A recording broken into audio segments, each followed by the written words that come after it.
आज जो है हम लोग अपना न्यू टॉपिक स्टार्ट कर रहे हैं। ठीक है, तो न्यू टॉपिक जो है क्लास 10 आप लोगों में कक्षा जो मतलब क्लास 10 का जो है तुलसीदास हैं, जो सगुण भक्ति शाखा के रामाश्रय उप शाखा के कवि है।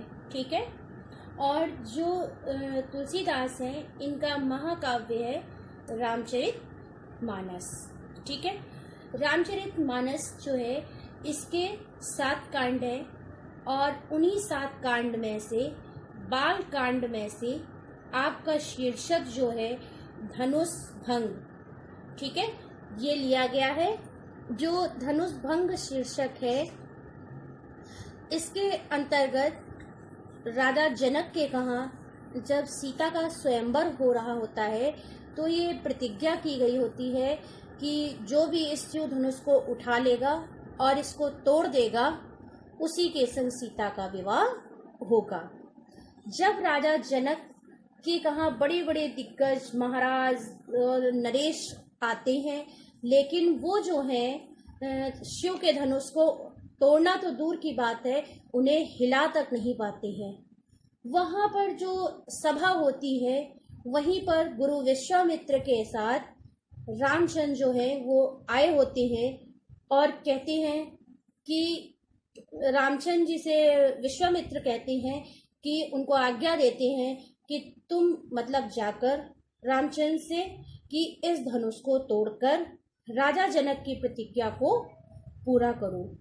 और रामचंद्र जी जो है गुरु की आज्ञा को पाकर धनुष को शिव धनुष को उठाने के लिए और उसकी प्रत्यंचा होता है जो उस पर डोरी चढ़ाई जाती है, उसको चढ़ाने के लिए आगे बढ़ जाती है। जैसे ही वो धनुष भंग के लिए आगे बढ़ते हैं, वैसे ही जो है वहां पर जो उपस्थित सभा होती है सब लोग उनको हंसते हैं, मतलब कहते हैं कि राजा जनक ने ये कैसी प्रतिज्ञा कर ली है, क्या इस पृथ्वी पर कोई भी ऐसा वीर पुरुष नहीं है जो इस शिव धनुष को तोड़कर राजा जनक की प्रतिज्ञा को पूरा कर सके।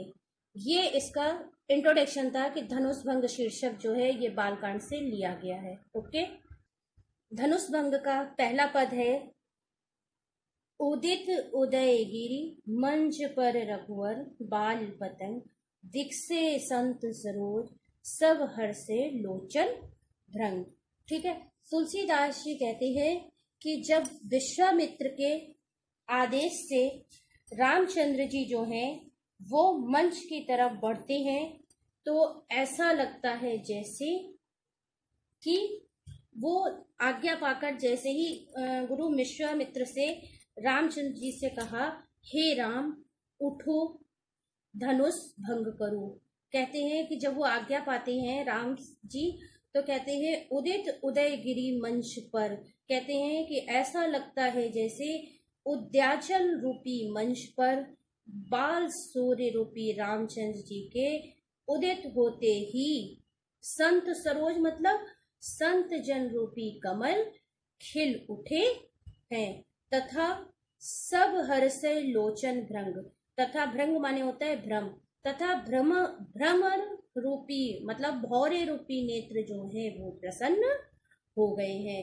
कहने का अर्थ है कि जब श्री रामचंद्र जी मंच की ओर मतलब धनुष की ओर चलते हैं तो ऐसा लगता है कि जैसे उद्यांचल रूपी मंच पर बाल सूर्य रूपी रामचंद्र जी के उदित होते ही मतलब उनके आगे बढ़ते ही वहां पर उपस्थित सभी संत जन जो लोग थे उनके चेहरे जो हैं वो कमल से खिल उठते हैं तथा उनके जो भौरे रूपी नेत्र हैं वो प्रसन्न हो गए हैं। नृपन केरी आशा निसनासी बचन नखत औली न प्रकाशी। नृपन माने होता है राजा, कहते हैं केरी माने कहाँ कहाँ से, आशा निश माने होता है रात्रि, आशा रूपी रात्रि नाशी माने समाप्त हो गई। कहते हैं कि देश देशांतर से वहां आए हुए राजाओं की आशा रूपी रात्रि जो है वो समाप्त हो गई। वचन नखत औली न प्रकाशी। वचन नखत मतलब दुर्वचन रूपी नक्षत्र जो है वो उनका प्रकाश भी नहीं रहा। कहते हैं कि जो सभा में लोग व्यंग कर रहे थे उनका भी नाश हो गया। मानी महिप कुमुद सकुचाने। मानी मानी होता है जो अहंकारी, महिप माने राजा, जो अहंकारी राजा थे वो कुमुदवत, सकुचाने मतलब संकोच करने लगे, अर्थात अपने ही मन में सिकुड़ने लगे। कपटी भूप उल्लूक लुकाने। कहते हैं कि जो कपटी राजा थे वो उल्लू की भांति मतलब छिप गए। इसी तरह कहते हैं कि भय विशोक कोक मुनि देवा। कहते हैं कि कोक माने होता है चकवा पक्षी। कहते हैं कि जो वाक है, जो चक्रवाक रूपी मुनि है और देवा मतलब जो देवताओं के गण है, वो सभी शोक विहीन, विशोक माने मतलब बिल्कुल अब निश्चिंत हो गए कि राजा दशरथ की जो प्रतिज्ञा है वो अब पूर्ण हो जाएगी। कहने का अर्थ है कि चकवा रूपी मुनि एवं देवगण जो है वो शोक से रहित हो गए। बरसई सुमन जनावहि सेवा। कहते हैं कि और सुमन माने होता है पुष्प। कहते हैं कि जो सभी लोग वहां पर उपस्थित थे पुष्प की वर्षा करके अपनी सेवा प्रकट करने लगी। भूर गुर पद बंदी सहित अनुरागा।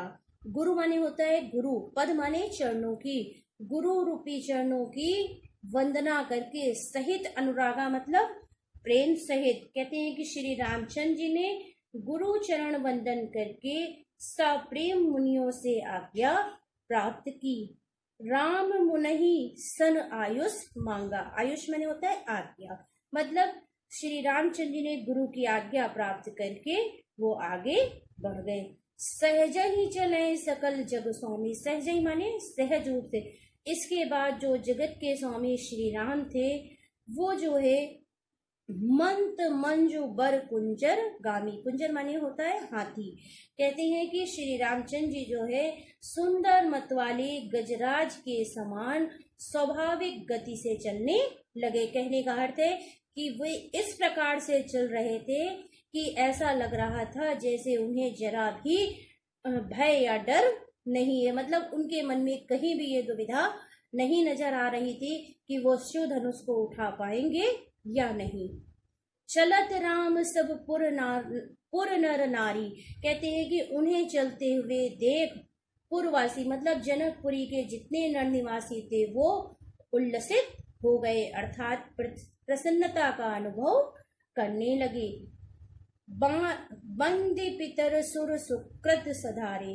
कहते हैं कि पितर माने होता है अपने पूर्वजों को।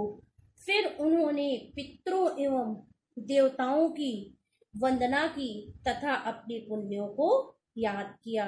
सुकृत सधारे मतलब अपने पितरों के पुण्यों को याद किया। जो कछु पुण्य प्रभाव हमारे। कहते हैं कि हमारे पूर्वजों के पुण्य माने होता है जो पुण्य या सत्कर्मों का जो हमारी कुल में प्रभाव है।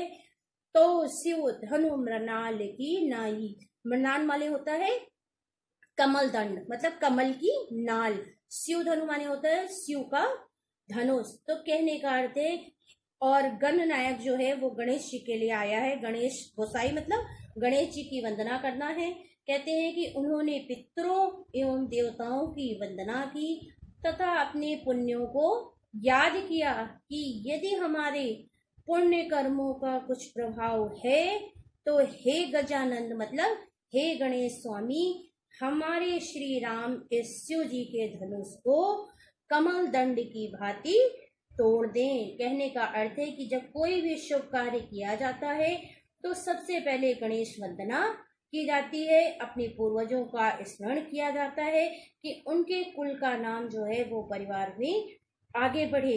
तो ये इसी तरह रामचंद्र जी ने अपने गुरु की वंदना, अपने इष्ट की वंदना कर उस धनुष को कमल दंड की भांति तोड़ दिया। ये पैराग्राफ आपका यहाँ पर कंप्लीट हो जाता है। एक नजर डाल